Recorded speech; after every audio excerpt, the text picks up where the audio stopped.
Welcome, everybody. My name is Louise Jackson. I am the director of the Alumni Career and Education Program here with the Alumni Association of the University of Michigan. And I'd like to warmly welcome Alicia Reece and Nydia Cardenas with us today for this very pertinent topic of burnout. So thank you both, Alicia and Nydia, for being with us today. Thank you. Thanks Awesome. for having us. Yes, thank you so much. So without further ado, I'd love to share a couple of housekeeping things, and then I'll go ahead and introduce our experts and coach speakers today. So this session is being recorded, so please look out for that follow-up email from the Alumni Career Program with the recording.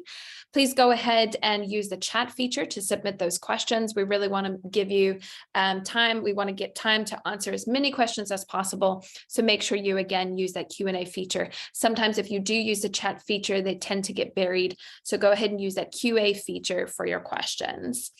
And without further ado, I'd like to share more about Alicia and Nydia. So Alicia is an International Coaching Federation professional certified coach with over 2 decades of global experience with Fortune 500 organizations across multiple industries. She's the principal and owner of the Reece Group, a coaching and consulting practice, helping organizations, groups, and individual professionals advance their goals in their career, life, and leadership. Prior to launching her own business, Alicia spent a decade at Cisco, a Fortune 50 company, IT company, as a professional coach and in various HR leadership roles. Alicia is also an author. In 2021, she published her book, Driven to Thrive, 10 proven strategies to excel, expand, and elevate your career and life. She's partnered with LinkedIn to create a digital career course, Coaching Yourself to Career Success, in December of 21, and she garnered recognition by LinkedIn and thousands of learners globally.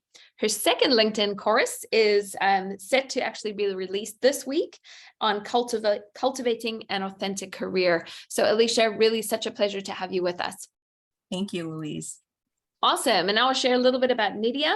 So Nydia operates with a core belief that our potential is interconnected and is committed to supporting individuals and organizations in their learning and development. This is why when she earned her MBA, she trained in generative coaching and was a fellow with the Center for Positive Organizations here at the University of Michigan. Nydia has worked in both social and private sectors at small startups, as well as established organizations. And most recently, she launched her independent coaching and consulting business. In 2020, Nydia kicked off the Energy Take Back, which is a really fun and reflective group experience focused on helping people reclaim the agency over their energy and feel energized more over burnt out. So it's a mix of personal reflection and group one-on-one coaching. She has a Bachelor of Science in Mechanical Engineering from Stanford University and a Master's in Business Administration from the University of Michigan. So really great to have 2 phenomenal experts on burnout with us today, and I'm really excited to dive into this with you. All right, so let's kind of kick off the conversation. We do have, feel free again to keep an eye on the chat. We're going to be sharing resources as we progress. So I know just as well as you do, Alicia and Nydia, there's been a ton in the press recently. We're coming off the heels of now 3 years of pandemic experience. I did a little bit of reading in 2021, a survey of US workers indicated more than half said they felt burnt out as a result of their work demands. And we know a whopping 4.3 million Americans quit their jobs in December in what has been called the Great Resignation or the Great Reset, or however you want to frame that up, but definitely seismic shifts in the experience of so many of our alumni and their experience of work. We also know Google searches related to burnout and burnout symptoms hit an all-time high in May of this year. So this is definitely a topic that has been on the airways for quite a while.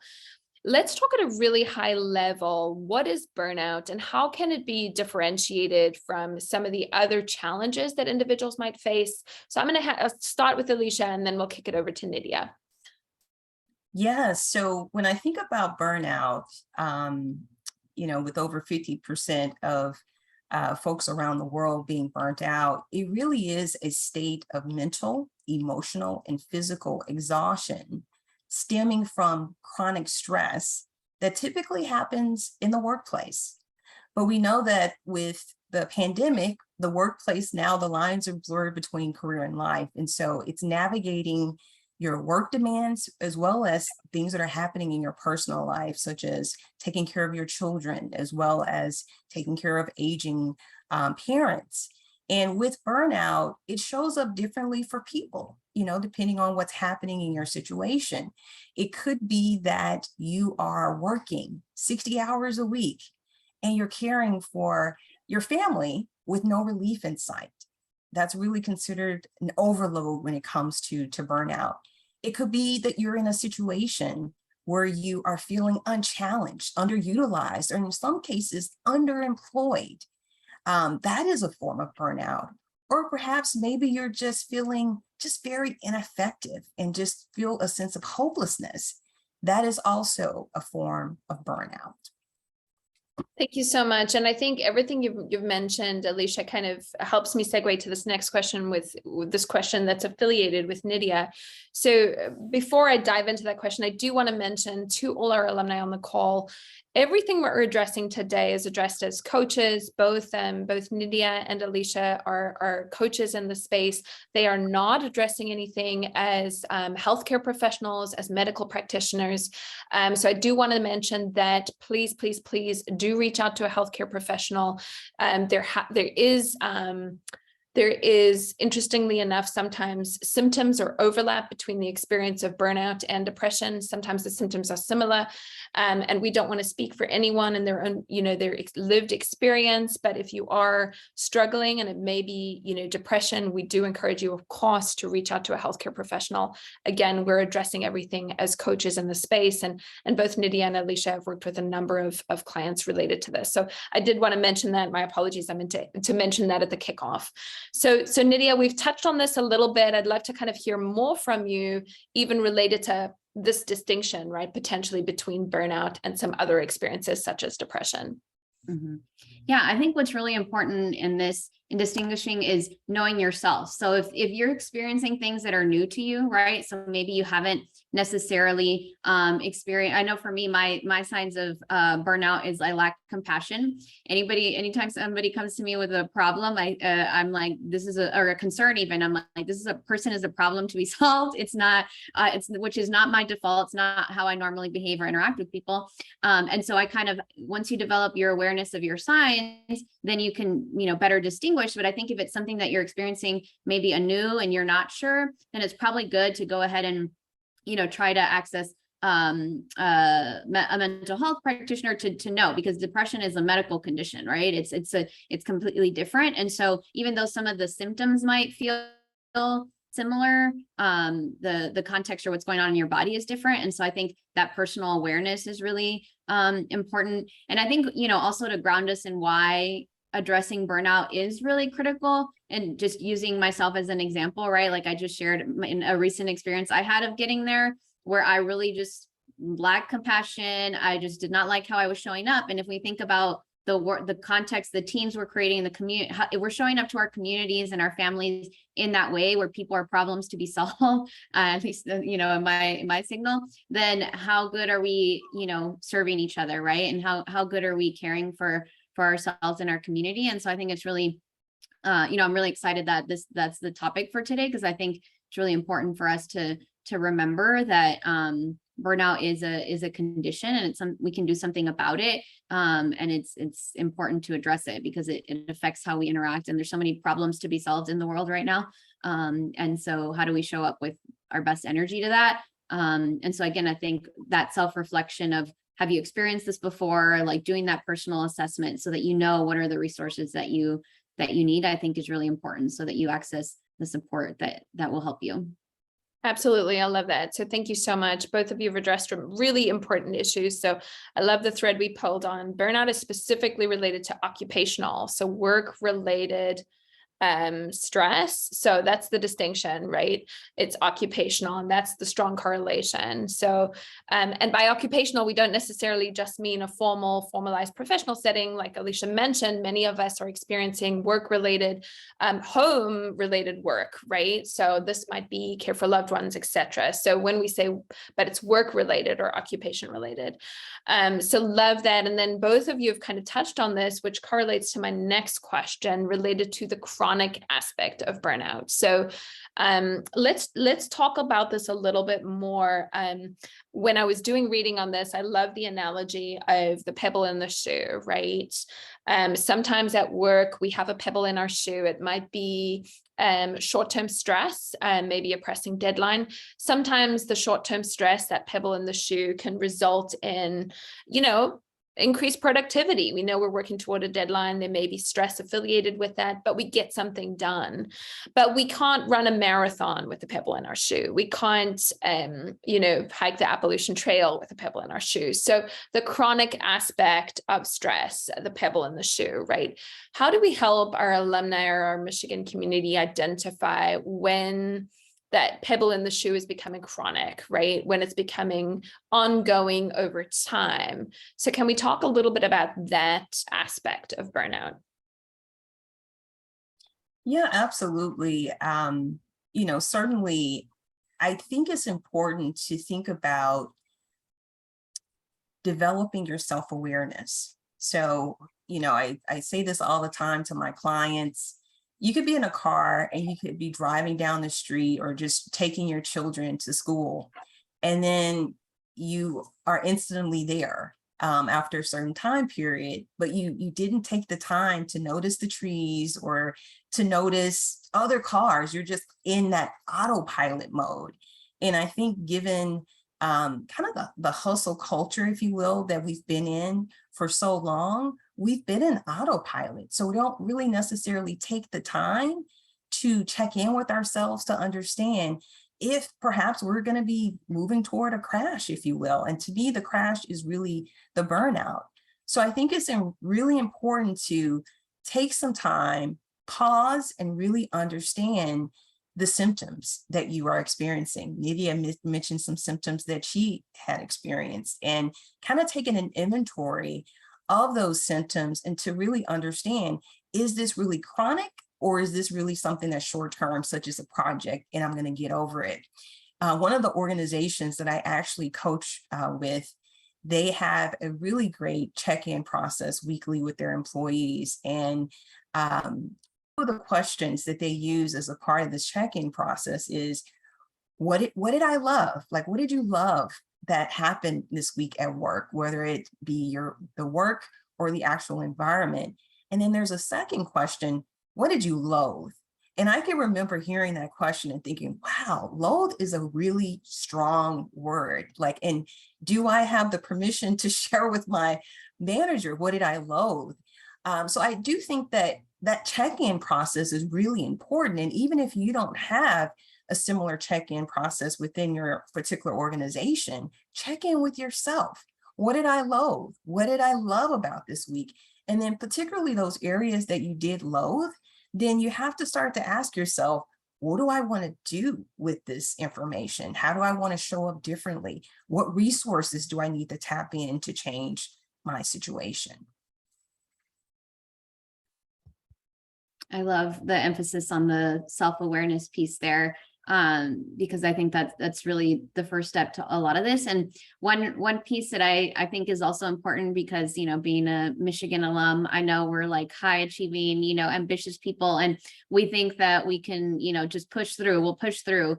And I think that's one of the, biggest challenges, is to be able to pause and say, you know what, I shouldn't have to feel like this, right? Like, I'm not an infinite productive machine, right? None of us are. We're people. And so I think it's important also to be willing, at least in my work with my clients, sometimes I think it's challenging for them to pause and say, wait, I am burnt out and I need to ask for something, right? Then I think we'll talk about that a little bit later, like the asking for the help once you know what you need. But I think when it comes to the chronic piece of it, often I find people ignore the signals of this burnout is coming until it's literally your body's like in breakdown. I mean, I've had clients who've had like really serious like physical health issues, and that's why they seek coaching, because they're in a point of desperation. So how do we, before you get there, be willing to say, hey, you know what, let me get some help, because I'm not just, can't just be productive constantly. That doesn't make you any less smart, capable, any of those things. Yeah. It just means like, hey, we all need support. Right. And so how do we make room for that? I think is really important, because I think often people, like I said, push push through on this front, and they view it as a reflection of themselves and their skills and capability instead of a context thing, right? And so I think really trying to notice what's happening in the context is important. I love that distinction, Nydia. So really differentiating between the professional identity and sense of competence from the lack of resources, ongoing stress, and recognizing that there's a distinction, right? And failure, and we know it's not actually failure, but failure is not necessarily reflective of that person's competence, skill set, etc. So I love you drawing that distinction there for our alumni. Thank you. Is there anything else you wanted to add, Alicia? I feel like you were nodding there at that question. Is there anything you want to add? I was totally agreeing with what Nydia was saying, and I was actually reflecting on some of my coaching conversations I've had with clients, and there's such a strong tie with self-worth and your professional identity. So I think even just differentiating between those two, I think can certainly be very helpful in, you know, getting to a place where you can recognize the signs of burnout. Mm-hmm. I love that. And I think then that would be empowering for the self to understand. So you can then be empowered to have that conversation with supervisors, again, with the recognition that this is not reflective of me and my worth. So really, really like that. All right, let's dive into this next question. So, you know, we've got a lot from our alumni related to, you know, not necessarily burnout being how many hours you've worked, but also whether your job is right for you. So I think what we're getting at with this question is more related to the individual strengths, their self-understanding, their internal interests and motivations, as well as potentially the organization's culture where they work. How do we help our alumni figure out if the reason for burnout, it might be a combination of both, but is maybe more related to poor fit and a little bit less related to some of these other factors? Yeah, so self-awareness, again, I feel like that's still a really important area to double down on when it comes to understanding fit. And when I think about one of the exercises that I actually share with clients when they are in a situation where they're feeling like, is this really a good fit? Do I want to go right or left? I just know I'm unhappy, but I don't know, I don't have any data to substantiate where I need to go next. And so one of the things that we tap into is actually monitoring their energy.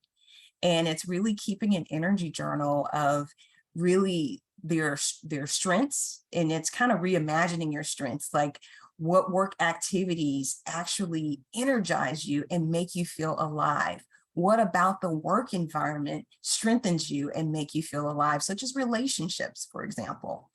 And then also look at what are your de-energizers, which are essentially your weaknesses. What weakens you about this experience that you're having? What weakens you about the work environment or even the people you're engaging with? And really understanding those different elements, you can get a view into what do I want more of and what do I want less of when it comes to that next opportunity. And so that's one aspect. The other piece I would say is really looking kind of at a values alignment exercise and really looking at where your values are today. The values are internal to us, right? But they guide how we show up in the world and how we really want to engage with people. And if there is a values misalignment, that is another sign. I had a client who had grown weary in a job. She had been with her company for about 10 years. And she decided, wow, I want to do something else. And so she decided to move into a new role. And literally 3-4 months later, after the newness of the role wore off, she realized that she was unhappy again. And through the coaching, we discovered that it wasn't the job. There was actually a values misalignment between her personal values and the values of the organization.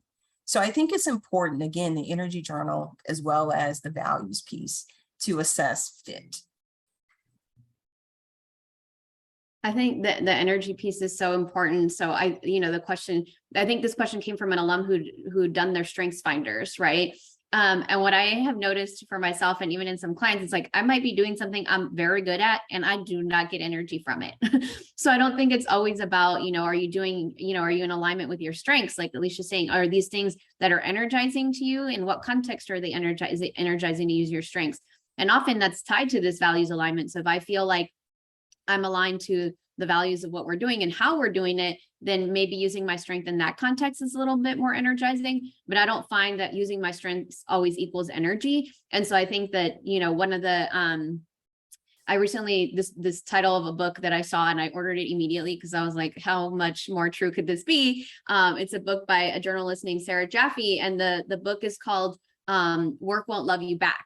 Right. And I think embedded in this question is, again, this idea that like, if we're doing work we love, then we should be energized, right? And that's not necessarily always true. That actually, I think the premise of her book, I'm looking for the subtitle of it is How Devotion to Our Jobs Keeps Us Exploited, Exhausted, and Alone. And I was like, ouch, that's why I ordered that book. And so I'll come back to you, in terms of the content, but I feel like that is really, there's this pressure, like do the work that you love and find your passion and da. And I think we should make that question more actionable and say, like, find the thing that what's the energizing thing, right? Like, what's the thing that brings you like pleasure and satisfaction, like those things, instead of, just kind of always focusing, I think, like on our strengths and finding work we love, because again, that doesn't always equal energy. And so I think exploring that, and I think the difference between also I know for me, I've experienced this too, where I'm like doing a values aligned, I'm in my strengths and I don't feel appreciated for it. And that is a whole thing around energy too. So it's also about, do you feel appreciated in your context? That goes back to the context piece, right? And so I think, yeah, there's just a lot of layers to it. And I encourage people to think about those layers for themselves, right? Like, and not, I think to talk about stuff, sometimes we oversimplify it, like in articles and things. So trying to find the nuance for ourselves is important. Absolutely. I love everything that's been mentioned here. And I would recommend for those of you who haven't done it, if you need a tool on energy, there's a great worksheet in Design Your Life that we can share. It's a great sort of kickoff. I know that there's a number of different energy tools out there, but that's a great first stab at sort of reflecting and logging what is energizing you versus what is draining your energy. So you could start to get a better sense of, again, where you're being filled versus when you're being depleted. So really like that. And then I also love the conversation about appreciation and values. So definitely think there's some great research out there that shows when there's a misalignment between workload, control, reward, community, fairness, and values, that's typically where there's an experience of burnout. So in any one of these areas, again, we need to be reflecting on, is it workload? Is it our control? Is it our values? Is it our community? Sometimes we're in a community that drains us. Is it fairness? So these are all kind of pieces to kind of consider and reflect on. So let's sort of segue to the next question. And I know this is something Nydia and Alicia, we've touched on already, related to the sort of work from home environment. So all of us now are virtual or hybrid or only virtual. How can we support our alumni in terms of boundaries delineation, where it does sort of feel that, you can't really leave work because your work is your home and your home is your work. And keeping in mind that some of our alumni may not necessarily have the luxury or the space to, have a completely separate office. So I know that that's an experience for many. So we'd just love your thoughts on the work from home experience of burnout. Yeah, so as I was preparing for our time today, I looked at a stat which is very astounding. The 69% of people who work from home are actually experiencing burnout, because there isn't really that line of demarcation where you kind of stop work and then you get in a car, maybe you're commuting and you have that decompression time. So I really do think it's important to consider what practices that you have in place that will help to anchor you while you're working from home. And one practice is boundaries, and really understanding the boundaries that you have with yourself as well as others. And I say yourself because especially if you're in a situation where you really love what you do. Like as a coach, as an author, as a speaker, I love what I do, but I have to have boundaries set because I have a 9-year-old daughter, I have a husband, I have a life outside of the space of, being a coach, consultant, and, wearing all these hats. And so, really, from a tactical level, what time will you stop working, right? So that you can enjoy other aspects of your life. I think also there's another strategy that I've used for myself, as well as with my clients who have experienced burnout. And that is taking a shot of espresso. And I will say that figuratively speaking, because we know that if you go to Starbucks, you get the shot of espresso, it's going to actually give you energy. But figuratively speaking, what are some of those activities that you can infuse throughout your day that will give you energy? I had one client, when we talked about the shot of espresso exercise, she actually left midday and went to Target, and without her children, without anybody, and she just walked around because it actually helped to reinvigorate her in a space where she just felt like completely depleted. It could be taking a walk. It could be listening to a piece of music that you enjoy, or even just taking a moment to meditate. I know mindfulness has been a really, I would say, a popular practice, and specifically now I'm seeing it more and more that organizations are infusing mindfulness as a part of the experience for their employees. So I would say look at your practices that you can use that's going to help to rev up the energy, and consider the shot of espresso. The shot of espresso. Yes, I love that. Mine is, there's this song, like a pop song in Spanish from the 90s. I don't know why I love it so much that I have a dance party with myself when I've had too many Zooms. It's like 3 minutes and 20 seconds. That's my shot of espresso. I don't even have to leave the house for it. But I think, finding what those things are. There's also some other resources. The Conscious Leadership Institute has this little deck that's called the Shift Deck. And it's so, you pull a card and it's to shift your energy about something that might be frustrating you, so I think one thing that Alicia is getting at is that it doesn't have to be big things. It doesn't have to be you go on a whole vacation, right? Mm-hmm. I think, unfortunately, right now, a lot of the mindset is like, I got to make it to my next vacation. And how are we living? That's not great living, right? So mm-hmm. What do we do in the in-between? And so I tend to think about my energy like on a weekly basis, right? Because I think from day to day, it can be a lot for me to manage when I'm already trying to manage like a lot of other things. So I think about it in a weekly basis. And a question I ask myself is, what do I want my best energy for this week, right? And I kind of look at my calendar, and then I identify what's the thing that I'm dreading this week. So going back to Alicia talking about what did you loathe in the week before? So for me, it's a dread. What have I already assumed is going to be draining, right? If I look ahead. And going back to the agency piece, right, that we have a little more agency than I think we often recognize, then I'll see what that thing is that I'm dreading. And I'll ask myself kind of a few simple questions, kind of the who, what, where, when, right? Like sometimes it's where, sometimes I have to do that thing that week, but I'm just going to go do it at a coffee shop because it'll feel better and it'll feel less, draining. Or maybe it's a phone call that I need to have, and maybe I can, ask for it to be a walk and talk and not on Zoom. Or right, like there's some small levers that we can pull. Or maybe it is that thing that you want your best energy for, you really shouldn't do that thing that you're dreading this week. It doesn't have to actually be this week.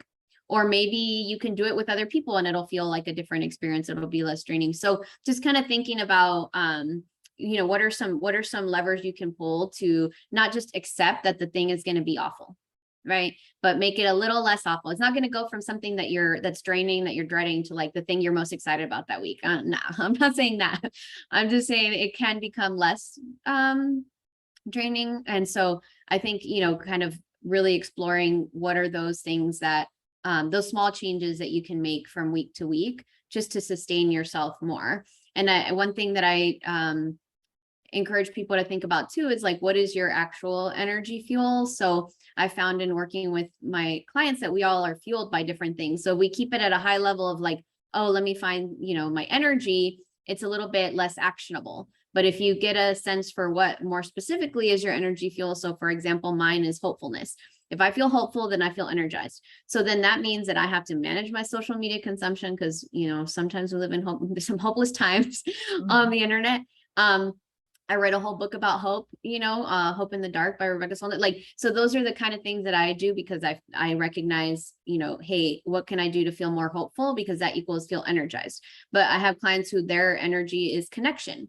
So if they've gone a whole day, especially working from home, you've gone a whole day and you haven't interacted with anybody or had a meaningful connection, that person's going to end the day really drained. So how about you insert a 10-minute phone call with someone you care about or a colleague or, once a week virtual coffee with, somebody you enjoy working with. So becoming more conscious about becoming more specific about what your energy is, I think can help so that when it's hard to draw clear boundaries when you're working from home, you can at least take the steps of inserting the energy that you need in order to keep, feeling sustained. I really like that, Nydia, and it definitely reminds me of something I saw once by Richard Bowles, who wrote the What Color is Your Parachute, where he sort of shows, the traditional imagery of we had education, we sort of backloaded our career development education into the 4-year degree, or maybe the 6 years if we did a graduate degree, etc. And then we had our career, for 30 years or whatever, and then we had our leisure.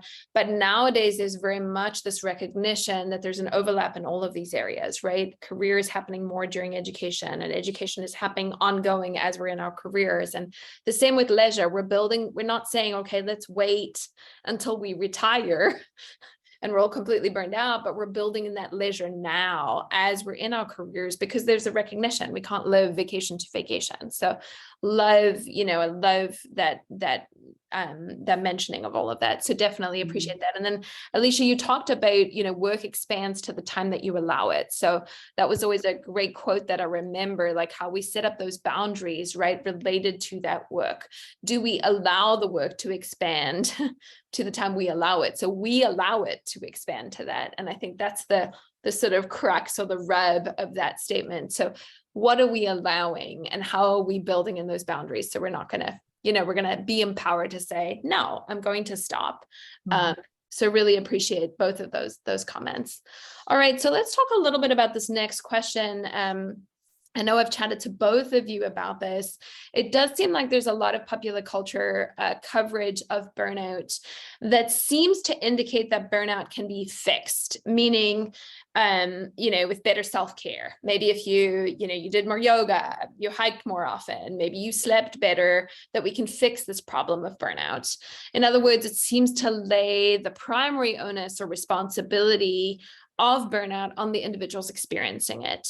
And while, of course, we do recognize there are things the individual can do, what is damaging about this approach? I just kind of love your thoughts on this, related to, the emphasis being primarily on the individual to solve. Well, I don't think it's going to get solved with the onus primarily on the individual, right? We spend so much of our day at work. And so, I think culture, organizational culture really matters. And I know that for this call, there's a lot of people on alums that are participating today that are, mid-level or higher, and probably manage people and set the tone for their teams. So I think this one, we're balancing like the individual agency, which is what, Alicia and I have both been talking about, remembering that you have agency. So there's that piece of it. And then there's the really big meta, like structural, cultural stuff that, we each do our little part, but is not going to turn around tomorrow. And then there's like the in-between, which is like your team. So you as the man, those of you who are on the calls and you as the managers, you can set the tone for your team, right? And so what are you modeling? And so I think that boundary piece, Alicia was talking about is also really important from that sense. Like, I know for me, I had a boss in the past who worked till the wee hours of the night. And I'm just like, I work at a nonprofit, we don't get paid to work this, but I guess I have to because, my boss is here. Right. And there's those expectations, that was earlier in my career. Now I'm like, bye, I'm signing out. But I think it's important to think about, for those of you who are managers on this call, what can you model? How can you model setting boundaries so that your team knows that they too can set boundaries? Someone asked about, I think I saw a question about venting to how does one balance doing well in a new job, and, there might be something difficult going on in your personal life. Well, then how do you as a manager or a team member make space for other people's humanity, and that we live a whole life outside our jobs, right? And so I think that's the piece that's like most directly addressable, I think, by all of us, like our individual agency, and then sort of our localized, sort of team context, because, again, the meta big structure stuff. But I think when we talk about it as just increased self-care, we don't, it gives people a lot of people an out who should be held accountable, for the cultures that they're creating in their organizations. And so that's what I think is really damaging about that narrative, is that, it's often not people putting themselves in that situation. It's their context, right, that creating the burnout. And so then therefore the context has to change too, in order for it to actually be addressed. I really love your distinction between the individual agency, what we can do, the, as managers, how we can set a pattern for our teams, our staff, and our organizations. And then, of course, we do recognize that there are structures, there are industries where burnout tends to be more prevalent. I'm thinking healthcare, education, due to large scale societal trends, issues, etc. So we do recognize that, and I think that's an important aspect of this conversation. And appreciate you, Nydia, mentioning that. Alicia, is there anything you wanted to add to that question specifically? The only other piece I would add, and I think Nydia teed this up quite well in terms of leaders and managers modeling certain behaviors that will help to drive engagement and foster connection. So really thinking about inclusion, obviously diversity, equity, and inclusion, those have been just kind of really hot topics over the past few years. But we know that there are certain environments where inclusion is not necessarily practiced.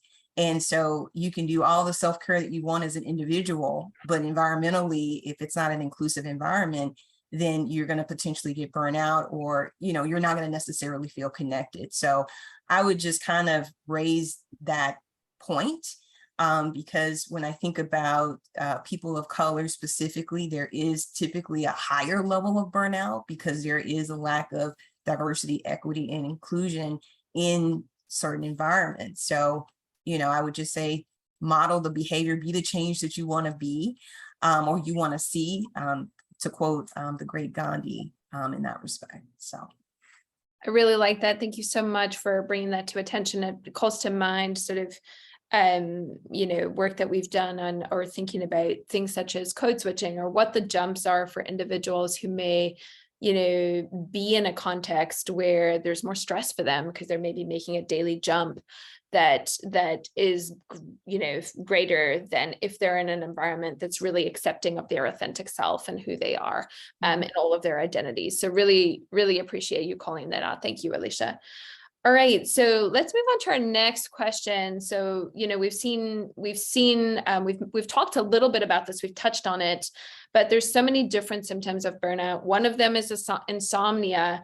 Can you talk a little bit about sort of lifestyle choices? We do know, again, we've just talked about the structural inequality of burnout, but we also do recognize that the individual does have agency to make some changes.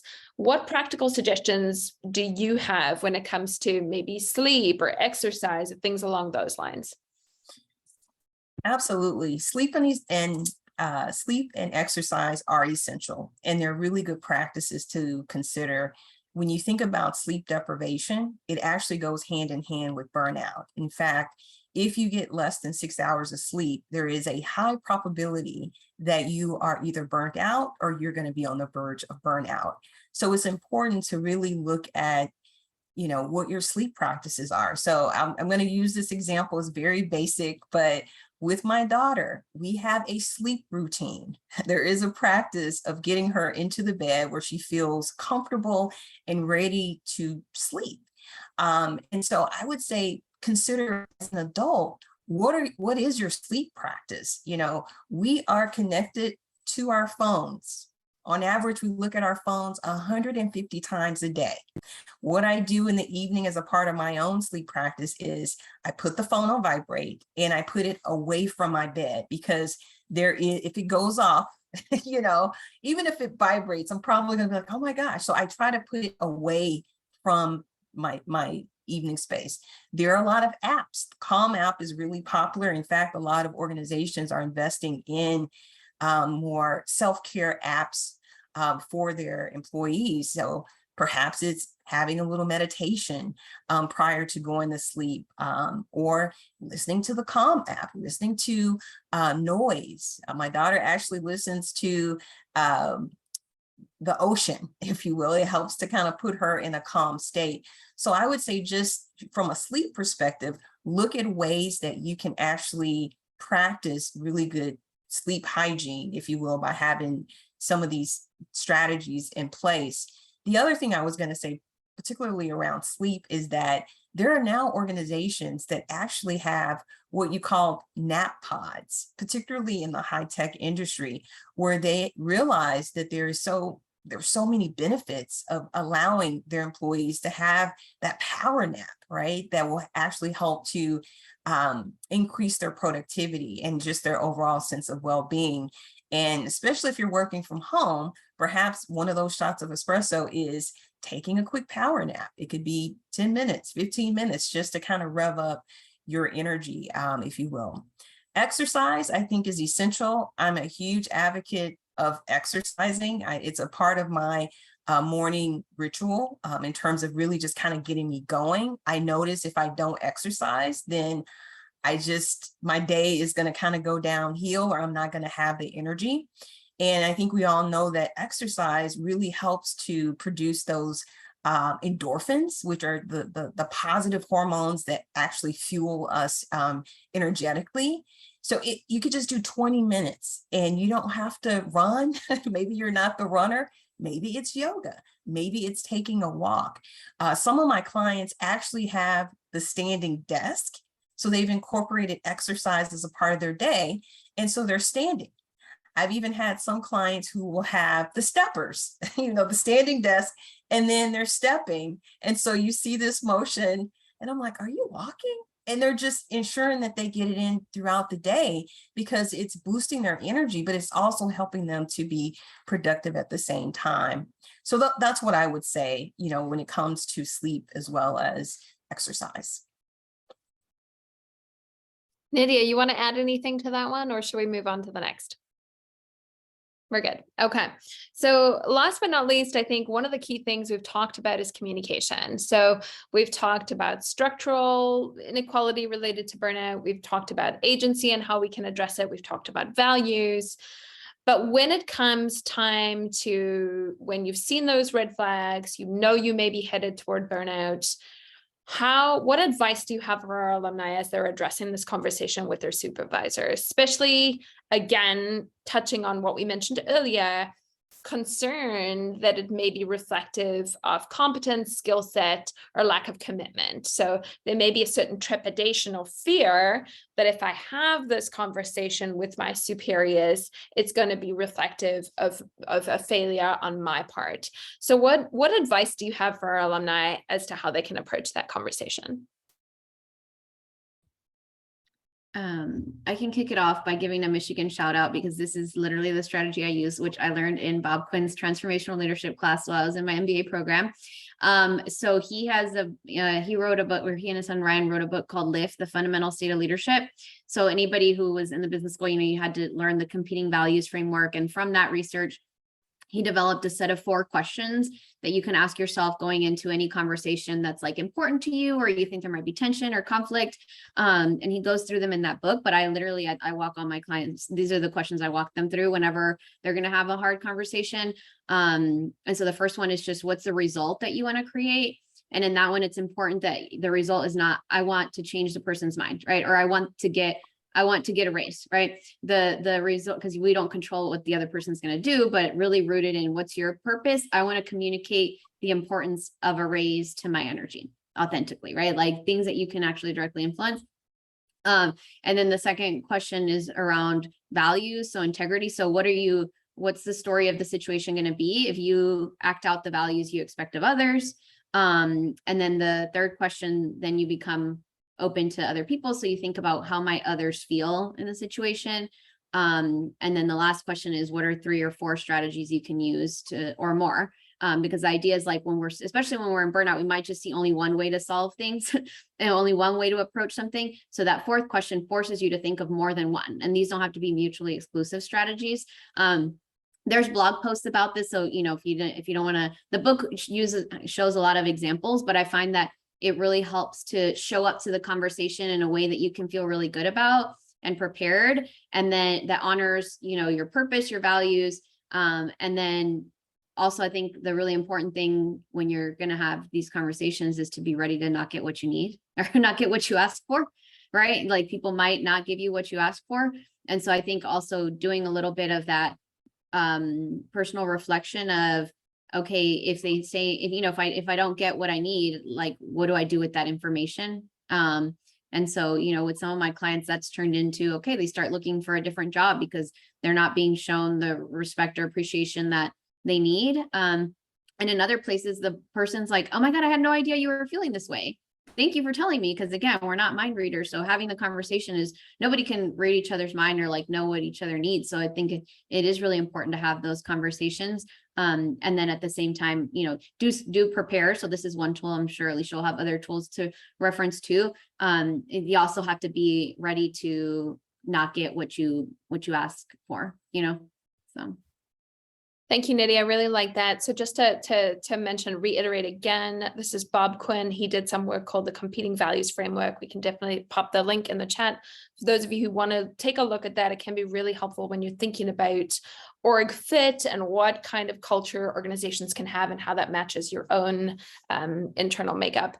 What was the framework, Nydia, one more time, that you referenced in that book? They're like I just call them the 4 lift questions. It's from Lift, the Fundamental State of Leadership. So it's specifically like 4 questions. Yeah. Awesome. Thank you so much. So I'm going to quickly segue over to Alicia and see what thoughts you have about how to approach those conversations. I'm sure you have more insight for us as well. Yeah, well, I actually love what Nydia said. The only other piece I would just add is just remember your why. It's really important to tease out why you're having that conversation. And if you're on the verge of like, oh my gosh, I don't know if I should, I want you to think about the result if you were not to have the conversation. And is that result sustainable for you?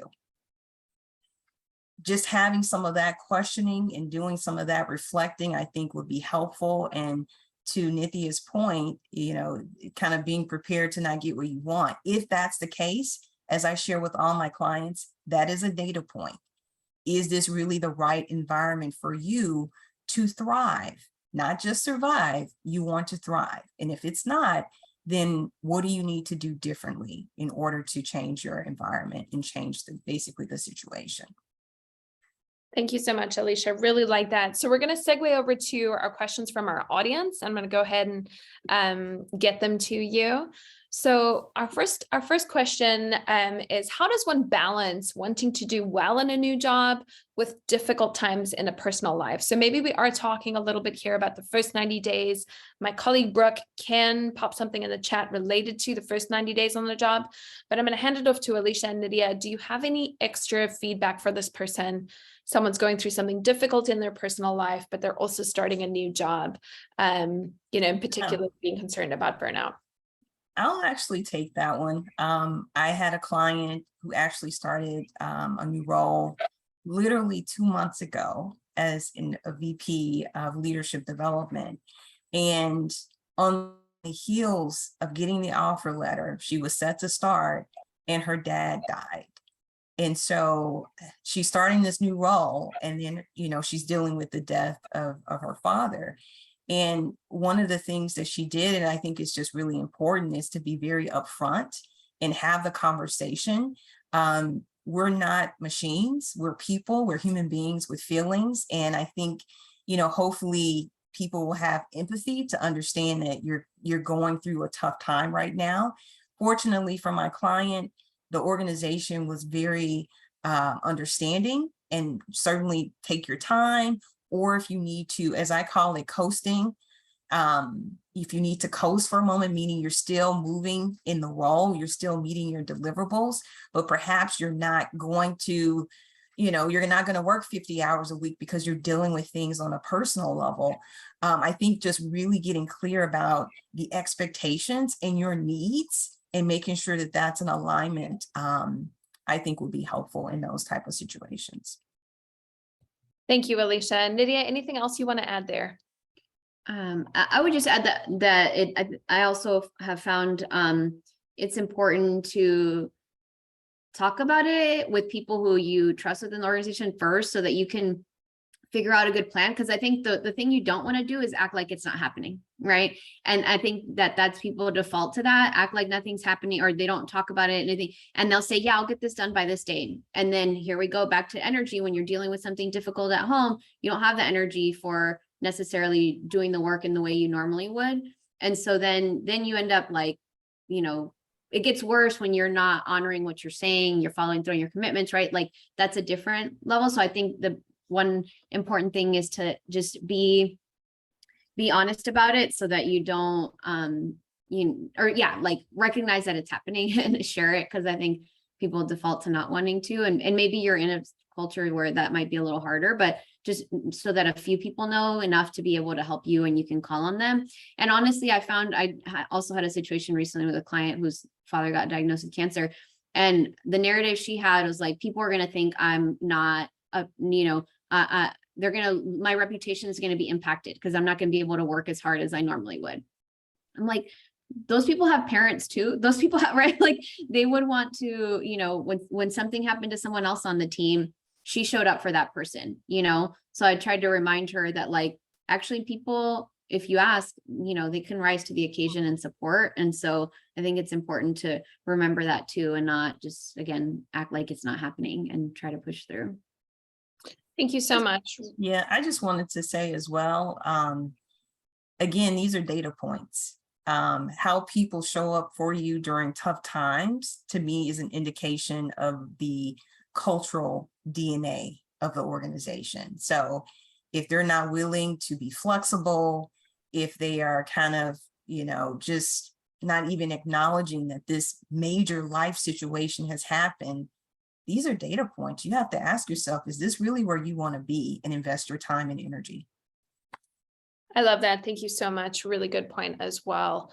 So let's dive into our next question was, what is the song, Nydia? So you mentioned your 1990s song that you jammed to. Oh my gosh, it's called La Calle de las Sirenas by a band called Wow, that doesn't exist anymore. Although they're on a reunion tour right now. Thank you so much. That's really great. A nice little bit of lightness in the serious conversation. All right, let's go to this next question. And I think this question, of course, is for both of you with your expertise. So some personality traits seem to make burnout worse, as in way worse. High achievers, highly sensitive people. I'm thinking about some of the great work that Susan Cain did on highly sensitive people sometimes being more closely correlated to introversion. Do you have any thoughts on this? Do you agree or disagree? And so maybe this is correlated with the question we asked about self-understanding and sort of internal self-understanding. And are there personality types that may be more prone to burnout than others?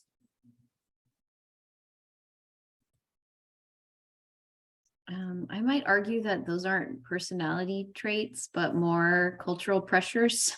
And that, I think if I've found like if I'm holding if the narrative of the thought, our thoughts influence a lot of our reality, right? So if I'm holding the narrative that like I'm a perfectionist, then I operate a certain way as compared to, oh, I'm being expected to act like a perfectionist, right? Those are different things. It's like, so yeah, I would challenge the question asker, but also in general that I think some of these things that we take on as personality traits are actually cultural pressures.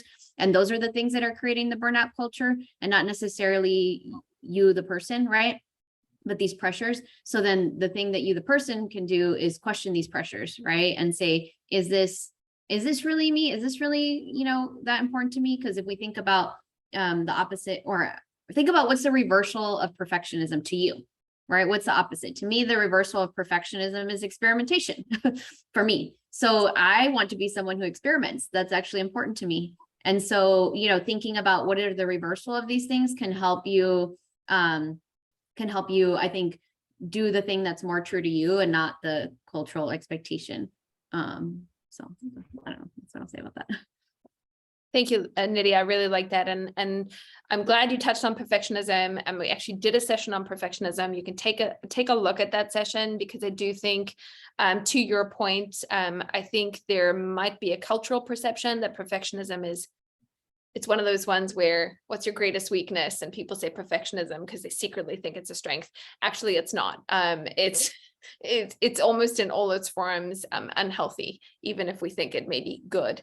So take a look at that session. It was a really good, helpful session. I did some reading for that. So definitely can be helpful, you know, in terms of that aspect of this conversation. And now, Alicia, you're, I'm wondering if you have something to add to this as well. You know, I don't think anyone is immune to burnout. I certainly think that, you know, kind of being in the world in which we live in today, with the political, the societal, some of the cultural dynamics that we have to contend with, I just think that burnout is out there for the taking, if you will. And so it's really important to focus more so on your self-awareness, your propensity to exposure, you know, when do you need to pull back and kind of protect your peace, as I say, if you will. But yeah, I think that anyone can experience it.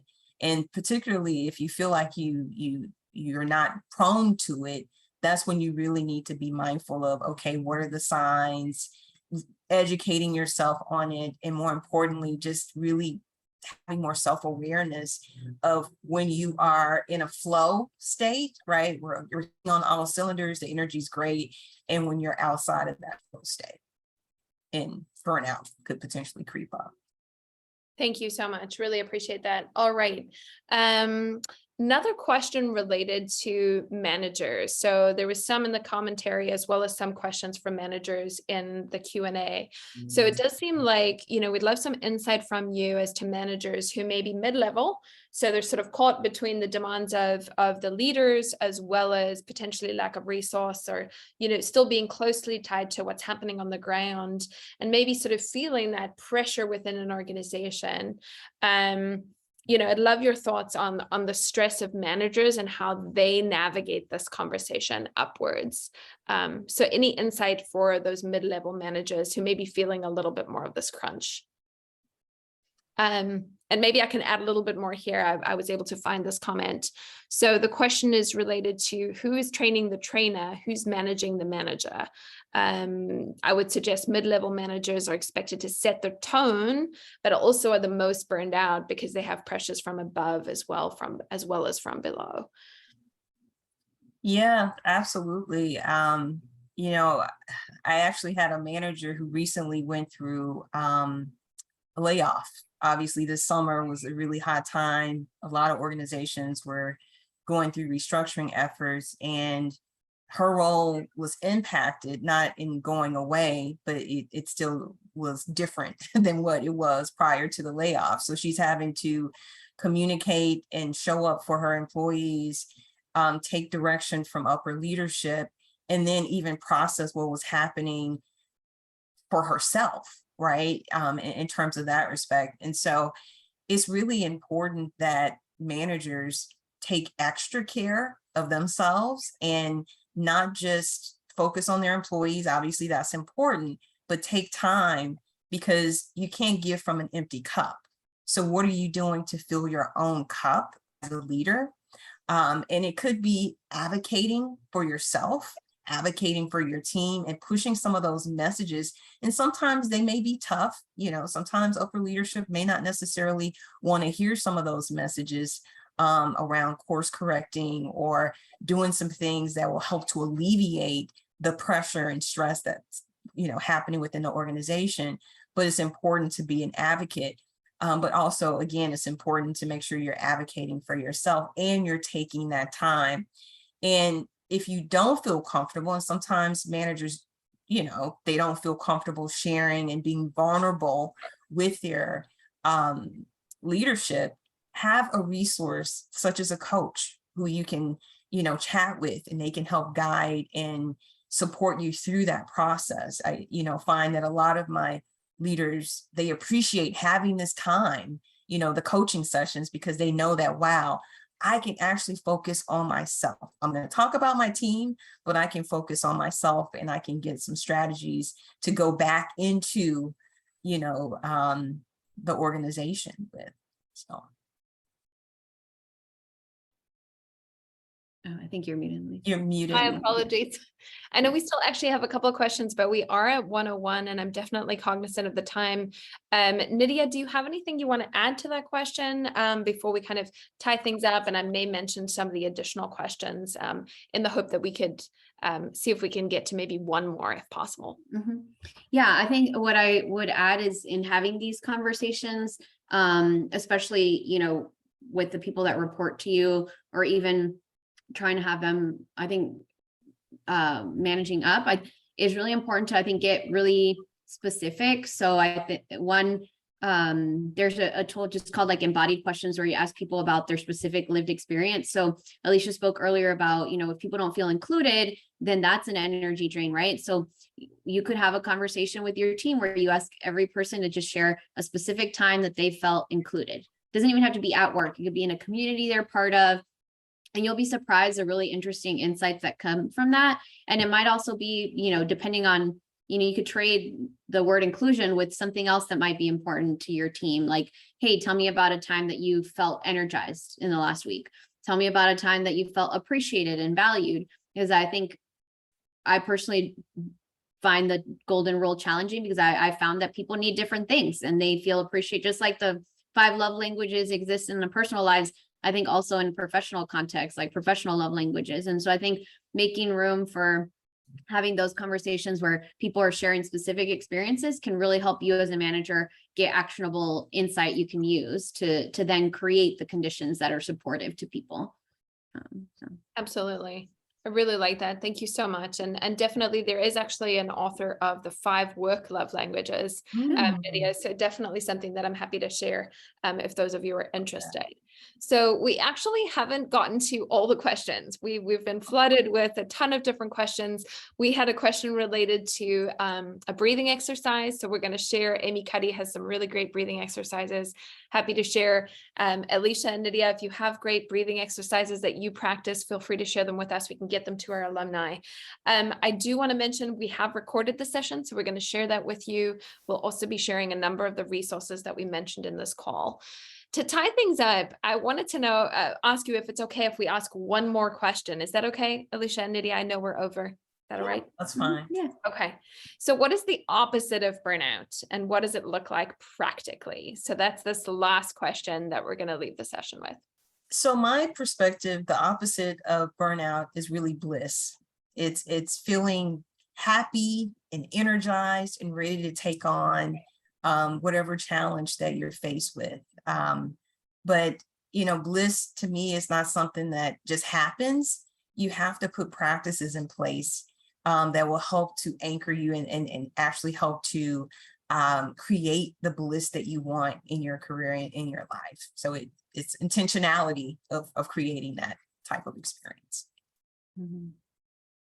I love that question. I think, you know, the reversal to things often is a very personal response to, like, what feels like the opposite to you. I feel if I had to say a definition of what I think the opposite of burnout is, it would just be to like have the energy, be able to easily tap the energy you need for whatever's important to you, right? Whether it's your family, community, to show up in a way that feels good and authentic.